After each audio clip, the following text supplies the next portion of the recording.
कि गुरुजी बार बार बोलते हैं कि मंदिर में जाकर जल चढ़ाओ, मंदिर में जाकर पूजन करो, मंदिर में जाकर पशुपति व्रत करो, मंदिर में जाकर आराधना करो, मंदिर में जाकर भगवान शंकर को बेलपत्र चढ़ाकर खाओ, मंदिर में जाकर दुर्वा चढ़ाकर खाओ, मंदिर में जाकर भगवान को जल समर्पित करो। गुरुजी ये क्यों नहीं कहते कि घर में शंकर जी का शिवलिंग है तो उसकी आराधना कर लो, घर में जो शिवलिंग विराजमान है उसका पूजन कर लो, उस पर चढ़ी हुई बेलपत्र खा लो। मंदिर का ही वर्णन क्यों?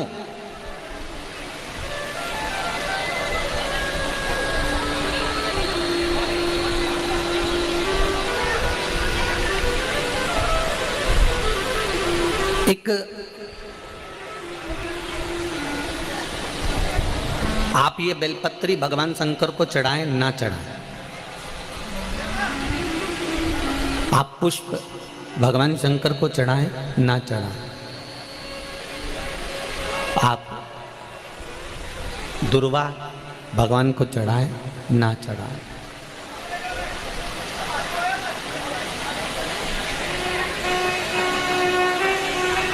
मंदिर में जो शिवलिंग होता है,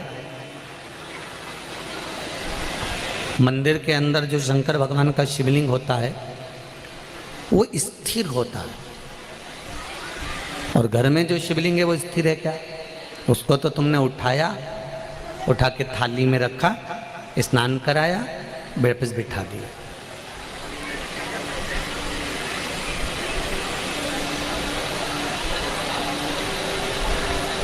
मंदिर में जो शिवलिंग रखा गया है वो स्थापित है, वो स्थिर है। स्थापित शिवलिंग की एक महत्वता सबसे ज़्यादा होती है कि उस पे अगर बेलपत्री चढ़े तो ठीक, फूल चढ़े तो ठीक, सामग्री चढ़े तो ठीक, जल चढ़े तो ठीक। उसकी सबसे बड़ी महत्वता होती है कि जितने लोग उसका दर्शन करते हैं उनकी दृष्टि ही जब भगवान पर चढ़ जाती है तो वो शिवलिंग सिद्ध होता चले जाता है और उसका फल हमें अधिक मिलता है।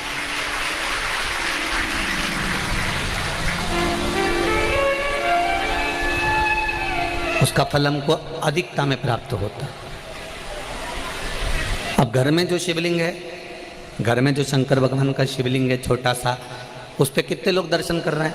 आपने कर लिया, पति ने कर लिया, बच्चों ने कर लिया, या घर में जो सास ससुर हैं, परिवार है, कुटुंब है, उसने दर्शन कर लिया, या आपके कोई मेहमान आ गए, आपके कोई रिश्तेदार आ गए तो उन्होंने दर्शन कर लिया। समझ लेना जरा अच्छे से हो। अब घर के शिवलिंग पर परिवार वाले ही दर्शन कर रहे हैं, परिवार के लोग ही उसको दर्शित हो रहे हैं, दर्शन कर रहे हैं, पूजन कर रहे हैं। पर मंदिर का जो शिवलिंग होता है कोई जरूरी नहीं है कि सब जाकर बेलपत्र चढ़ाएंगे, सब जाकर फूल चढ़ाएंगे, सब जाकर चावल चढ़ाएंगे या एक लोटा जल सब जाकर चढ़ाएंगे।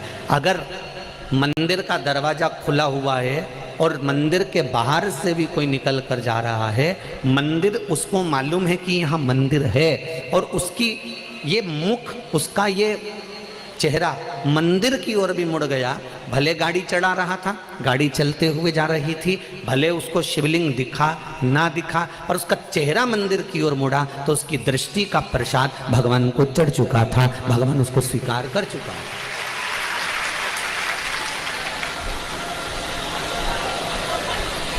तेरे मंदिर में आना मेरा काम है और मेरी बिगड़ी बनाना तेरा काम। आप उसके सामने से निकले,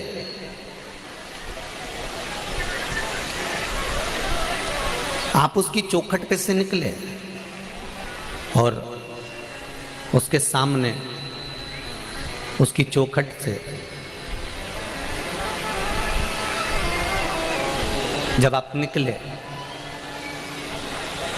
तो मात्र आपका मुख घूमा और उसने आपकी भक्ति को स्वीकार कर लिया। अब एक बात हमने पहले कही थी, आप लोगों को ध्यान में है कि नहीं है? वैसे तो मुझे उम्मीद है कि छत्तीसगढ़ के लोग इतनी जल्दी भूलने वालों में से नहीं है, ठीक है? आप लोगों को सुना होगा, हमने कहा था कोई शिवलिंग जंगल में हो एकांत में हो, जहां कोई नहीं जाता। बोला था कि नहीं बोला था?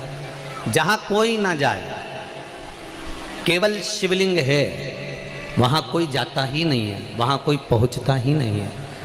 और आप वहां से निकल कर जा रहे हैं और आपने वहां पर एक लोटा जल समर्पित कर दिया, या वहां सफाई कर दी, या वहां भगवान की पूजन कर ली, तो वो अधिक फलदायी होता है। उसका कारण क्या है? लिंग पुराण कहती है,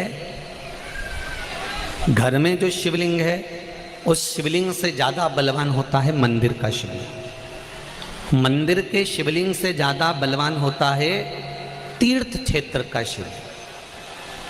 तीर्थ क्षेत्र के शिवलिंग से ज्यादा बलवान है किसी नदी, सरोवर, तालाब, कुंड के पास का शिवलिंग।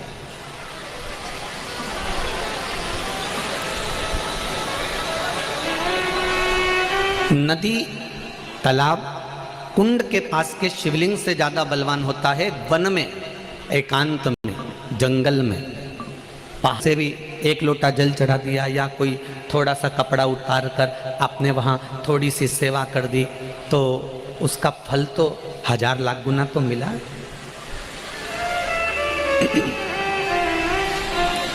महाभारत की एक कथा है।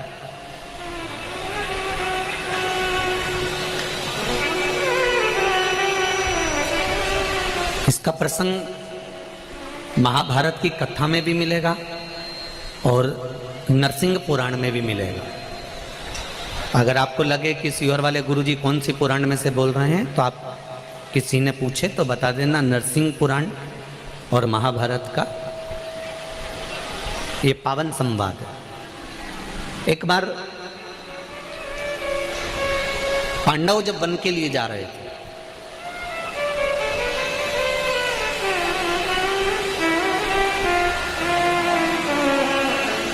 और पांडव जब वन के लिए जा रहे हैं, पांडव वन की ओर प्रवेश कर रहे हैं, कुछ दिन पांडवों को मन में घूमते घूमते निकल गए।